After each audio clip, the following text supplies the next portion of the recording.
Hi everyone, hope you all fine. இந்த பார்க்க போகிற ஷார்ட்ஸ்லேருந்து கம்பல்சரி 1 மார்க் கொஷின்ஸ் ஒன்று வரதுக்கு சான்சஸ் ரொம்பவே அதிகம். ஸோ அது என்னன்னு பார்க்க போகிறோம். That is contractions. கான்ட்ராக்ஷன்ஸ்னால் ஒன்றும் இல்லை, அப்போஸ்ட்ரோஃபி போட்டு எழுதுவோம் இல்லையா, அதுதான். சரிங்களா? அங்கே பாருங்கள், அந்த பிக்சரில் இஸ் யூஸ் பண்ணுற வேர்டு, உட் யூஸ் பண்ணுற word, not, has, have, had, will, are, இந்த மாதிரி யூஸ் பண்ணுற வேர்ட்ஸ் எல்லாம் எப்படி எழுதலாம். ஃபார் எக்ஸாம்பிள், ஃபஸ்ட்டு வேர்ட் பாருங்கள், ஹீ இஸ் அப்படின்னு இருக்குது. அதை நம்ம என்னென்னு எழுதியிருக்காங்க, அங்கே ஹீ அப்போஸ்ட்ரோஃபி எஸ் அப்படின்னு எழுதியிருக்காங்க. அதே மாதிரி ஷீ இஸ், அதை she is S H E apostrophe S. அதே மாதிரி உட்டு பாருங்கள், ஐ உட்டுன்னு இருக்குது. அதை எப்படி எழுதியிருக்காங்க, ஐ அப்போஸ்ட்ரோஃபி டி. ஸோ இந்த மாதிரி ஷார்ட் ஃபார்மாக எழுதுறதுக்கு நேம் தான் கான்ட்ராக்ஷன்ஸ்.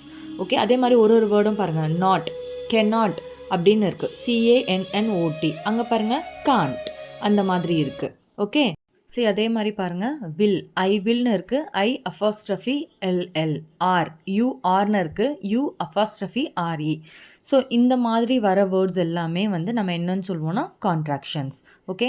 வீடியோ பிடிச்சிருந்தா லைக் பண்ணுங்கள், ஷேர் பண்ணுங்கள், சப்ஸ்கிரைப் பண்ணுங்கள். தேங்க்யூ.